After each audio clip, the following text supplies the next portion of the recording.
आज हम जानेंगे भारतीय संविधान के भागों के बारे में। भारतीय संविधान में कुल 22 भाग हैं। भाग 1 में संघ व राज्य क्षेत्र के बारे में, भाग 2 में नागरिकता के बारे में, भाग 3 में मूल अधिकारों के बारे में, भाग 4 में राज्य के नीति निर्देशक तत्वों के बारे में, भाग 4 क में मूल कर्तव्यों के बारे में, भाग 5 में संघ, भाग 6 में राज्य, भाग 7 में निरसित, भाग 8 में संघ राज्य क्षेत्र, भाग 9 में पंचायत, भाग 9 क में नगर पालिकाएं, भाग 10 में अनुसूचित जनजाति क्षेत्र, भाग 11 में संघ व राज्यों के मध्य संबंध, भाग 12 में वित्त व संपत्ति, भाग 13 में भारत का आंतरिक व्यापार के संबंध में, भाग 14 में संघ व राज्यों के अधीन सेवाएं, भाग 14 क में अभिकरण, भाग 15 में निर्वाचन, भाग 16 में विशेष वर्गों के उपबंध, भाग 17 में राजभाषा, भाग 18 में आपात उपबंध, भाग 19 में प्रकीर्ण, भाग 20 में संविधान संशोधन, भाग 21 में अस्थायी संक्रमणकालीन विशेष उपबंध, भाग 22 में संक्षिप्त नाम एवं हिंदी में प्राधिकृत पाठ के बारे में बताया गया है। भारतीय संविधान की अनुसूचियों के बारे में भी कुछ जानकारी लेते हैं। प्रथम अनुसूची में भारतीय संघ के घटक अर्थात राज्य एवं संघ शासित क्षेत्रों का उल्लेख है। द्वितीय अनुसूची में भारतीय राज्य व्यवस्था के विभिन्न पदाधिकारियों जैसे कि राष्ट्रपति, राज्यपाल, लोकसभा के अध्यक्ष एवं उपाध्यक्ष, राज्यसभा के सभापति एवं उपसभापति, विधानसभा के अध्यक्ष एवं उपाध्यक्ष, विधान परिषद के सभापति एवं उपसभापति, उच्चतम न्यायालय और उच्च न्यायालय के न्यायाधीशों और भारत के नियंत्रक, महालेखा परीक्षक आदि को प्राप्त होने वाले वेतन, भत्ते और पेंशन आदि का उल्लेख किया गया है। तृतीय अनुसूची में विभिन्न पदाधिकारियों द्वारा पद ग्रहण के समय ली जाने वाली शपथ का उल्लेख है। चौथी अनुसूची में राज्यों तथा संघीय क्षेत्रों की राज्यसभा में प्रतिनिधित्व का विवरण दिया गया है।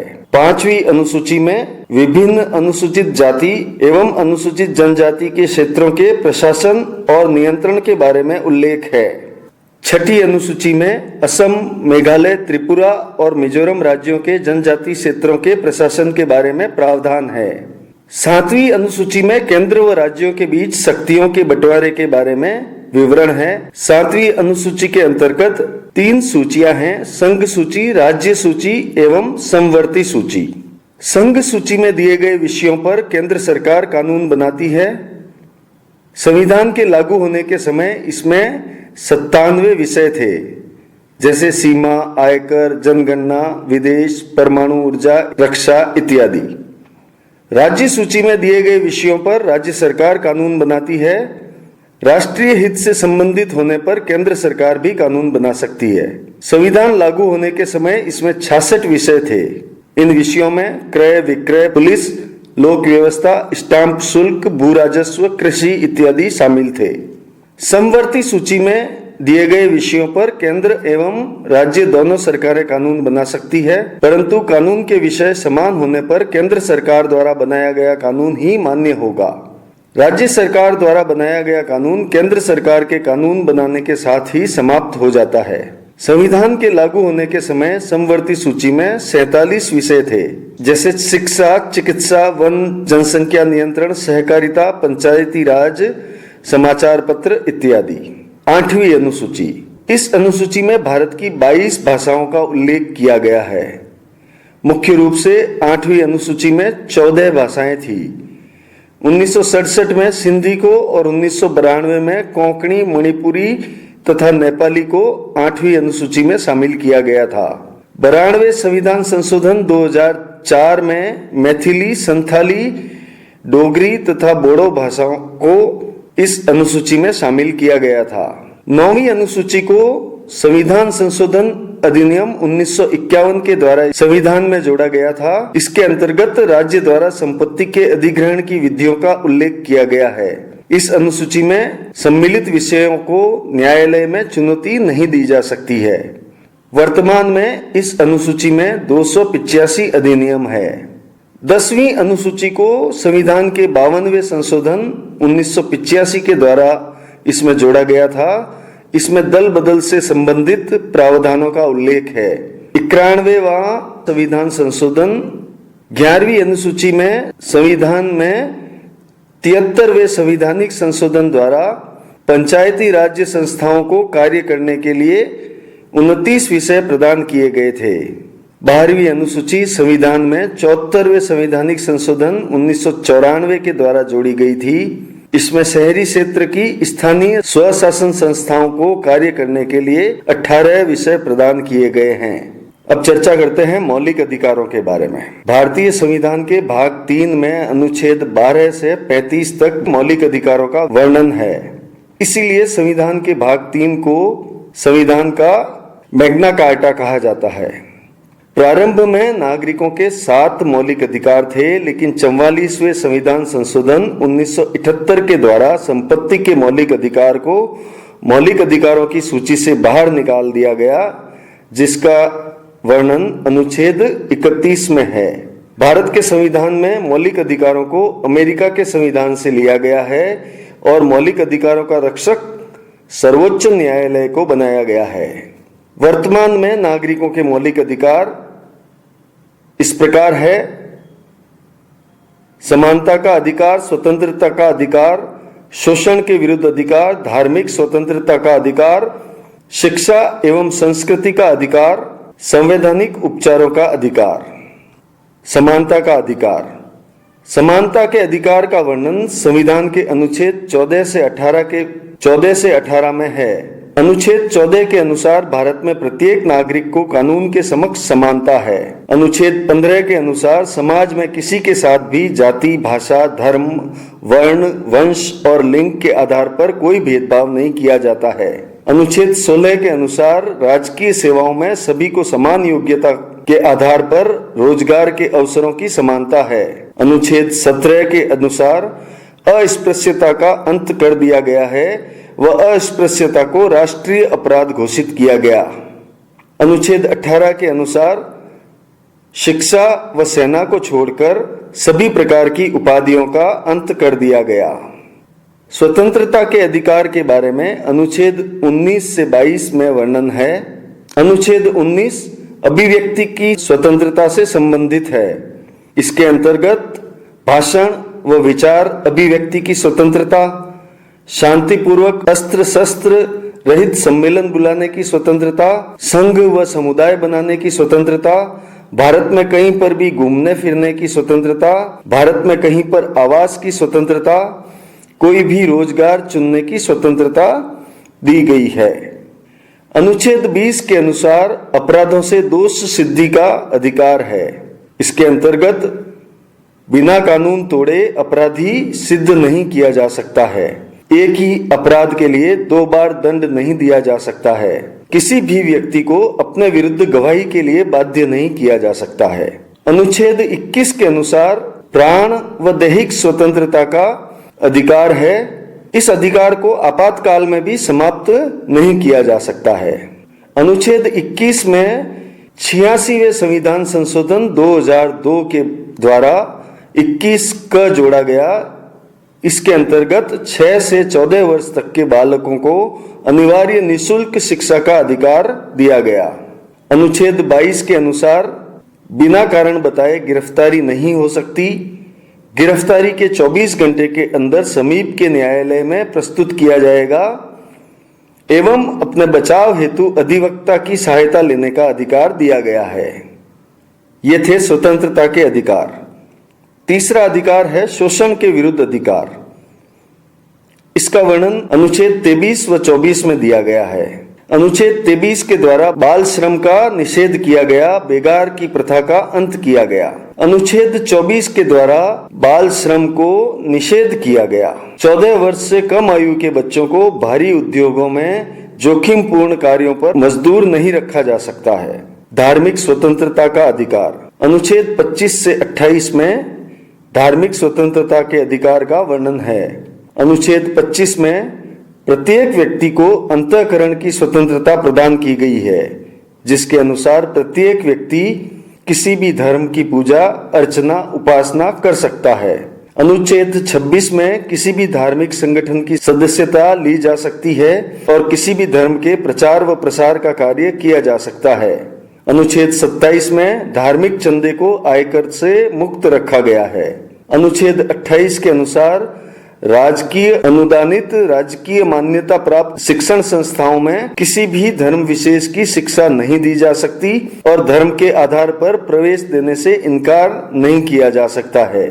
शिक्षा व संस्कृति का अधिकार। अनुच्छेद 29 व 30 में इसका वर्णन है। अनुच्छेद 29 के अनुसार प्रत्येक व्यक्ति को अपनी भाषा, साहित्य और लिपि को सुरक्षित रखने का अधिकार है। अनुच्छेद 30 में भाषा व धार्मिक अल्पसंख्यकों को अपनी शिक्षण संस्थाएं स्थापित करने का अधिकार है।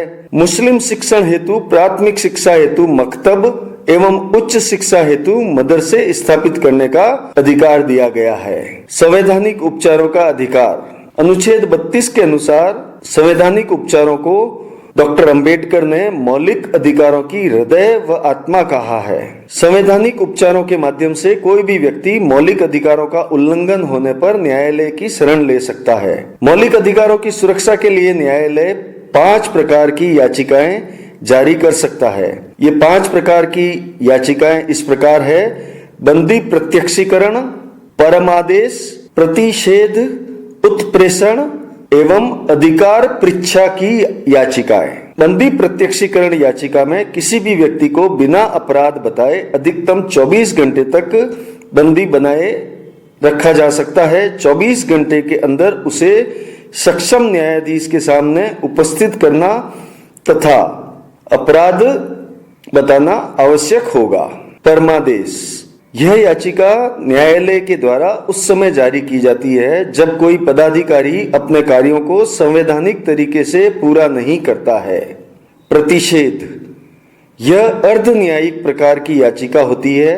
इसमें न्यायालय के द्वारा व्यक्ति, संस्था को कार्य को रोकने के लिए अथवा स्थिति को जारी रखने के लिए आदेश दिया जाता है। उत्प्रेषण। यह अर्ध न्यायिक प्रकार की याचिका है। इसमें कोई ऊपरी न्यायालय अपने से अधीनस्थ न्यायालय को किसी मुकदमे का निर्णय करने का आदेश दे सकता है अथवा मुकदमे को अपने पास मंगवाकर स्वयं उस पर निर्णय कर सकता है। अधिकार पृच्छा। यह याचिका न्यायालय के द्वारा उस अधिकारी को दी जाती है जिसने अधिकार क्षेत्र के बाहर जाकर कार्य किया है। न्यायालय उससे ये पूछता है कि आपने किस अधिकार के अंतर्गत यह कार्य किया है। अब जानते हैं नीति निर्देशक तत्वों के बारे में। नीति निर्देशक तत्वों का वर्णन संविधान के भाग 4 में अनुच्छेद 36 से 51 के बीच मिलता है। इन तत्वों को आयरलैंड के संविधान से लिया गया है। नीति निर्देशक तत्व सरकारों के नाम सकारात्मक आदेश है। इनका पालन करवाने के लिए न्यायालय की शरण नहीं ली जा सकती है। नीति निर्देशक तत्व अवाद योग्य होते हैं। संविधान के प्रमुख नीति निर्देशक तत्व इस प्रकार है: सामाजिक एवं आर्थिक कल्याणकारी नीति निर्देशक तत्व, गांधीवादी नीति निर्देशक तत्व एवं अंतर्राष्ट्रीय संबंधों से संबंधित नीति निर्देशक तत्व। सामाजिक व आर्थिक कल्याणकारी नीति निर्देशक तत्व। अनुच्छेद 38 के अनुसार राज्य इस प्रकार की अर्थव्यवस्था का निर्धारण करेगा जिससे प्रत्येक व्यक्ति को उसकी योग्यता के अनुसार रोजगार के अवसर प्राप्त हो एवं धन के विकेंद्रीकरण को रोका जा सके। अनुच्छेद 39 के अनुसार राज्य ऐसी परिस्थितियां व वातावरण का निर्माण करेगा जिसमें सभी व्यक्ति अपने कार्यों को ठीक ढंग से पूरा कर सके। 39 क के अनुसार निशुल्क विधिक सहायता दी जाएगी। अनुच्छेद 41 के अनुसार बेकारी, बीमारी, बुढ़ापा जैसी अवस्था में लोगों को राज्य आर्थिक सहायता प्रदान करेगा। अनुच्छेद 42 के अनुसार प्रसूति अर्थात मातृत्व की अवस्था में महिलाओं को सवैतनिक अवकाश का अधिकार राज्य प्रदान करेगा। अनुच्छेद 45 के अनुसार 6 वर्ष से कम आयु के बच्चों को शिक्षा के लिए अनिवार्य निःशुल्क शिक्षा का राज्य प्रबंध करेगा। अनुच्छेद 46 राज्य के अनुसूचित जाति एवं अनुसूचित जनजाति के लोगों के कल्याण की विशेष व्यवस्था करेगा। अनुच्छेद 43 क के अनुसार श्रमिकों को औद्योगिक प्रबंध में भागीदारी सुनिश्चित राज्य द्वारा की जाएगी। गांधीवादी नीति निर्देशक तत्व। अनुच्छेद 40 के अनुसार राज्य हर गांव में एक ग्राम पंचायत की स्थापना करेगा। अनुच्छेद 43 के अनुसार राज्य कुटीर उद्योग की स्थापना करेगा। अनुच्छेद 44 के अनुसार राज्य पूरे भारत में एक समान नागरिक आचार संहिता को लागू करेगा। अनुच्छेद 47 के अनुसार राज्य नशीले एवं मादक पदार्थों के व्यापार एवं सेवन पर प्रतिबंध लगाएगा। अनुच्छेद 48 के अनुसार राज्य कृषि एवं पशुपालन में वैज्ञानिक साधनों को अपनाने की सहायता एवं सुविधा प्रदान करेगा। 48 क के अनुसार वन एवं पर्यावरण संरक्षण के प्रयास सरकार द्वारा किए जाएंगे। अनुच्छेद 49 के अनुसार राज्य राष्ट्रीय महत्व के स्मारकों व इमारतों की सुरक्षा करेगा। अनुच्छेद 50 के अनुसार नागरिकों को निष्पक्ष एवं स्वतंत्र न्याय प्रदान करने के लिए न्यायपालिका को कार्यपालिका के नियंत्रण से मुक्त रखा जाएगा। अंतर्राष्ट्रीय संबंधों से संबंधित नीति निर्देशक तत्व। संविधान के अनुच्छेद 51 के अंतर्गत भारत विदेशों से शांतिपूर्ण एवं मित्रतापूर्ण संबंधों की स्थापना करेगा तथा अपने आपसी विवादों को शांतिपूर्ण तरीके से हल करने का प्रयास करेगा। मौलिक कर्तव्यों के बारे में भी जान लेते हैं।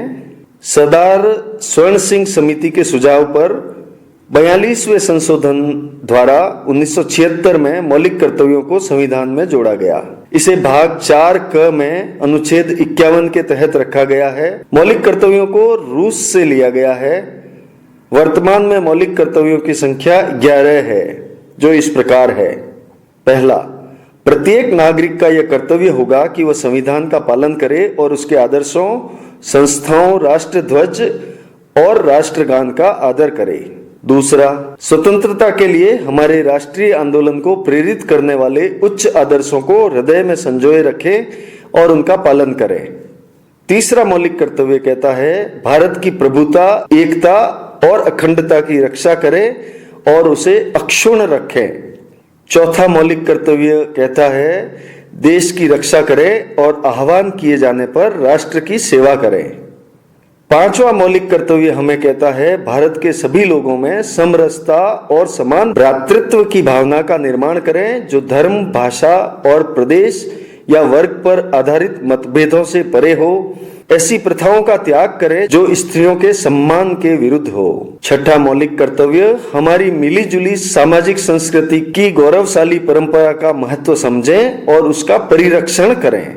सातवां मौलिक कर्तव्य, प्राकृतिक पर्यावरण की रक्षा और उसका संवर्धन करें तथा प्राणी मात्र के प्रति दया भाव रखें। आठवां मौलिक कर्तव्य कहता है, वैज्ञानिक दृष्टिकोण और ज्ञानार्जन की भावना का विकास करें।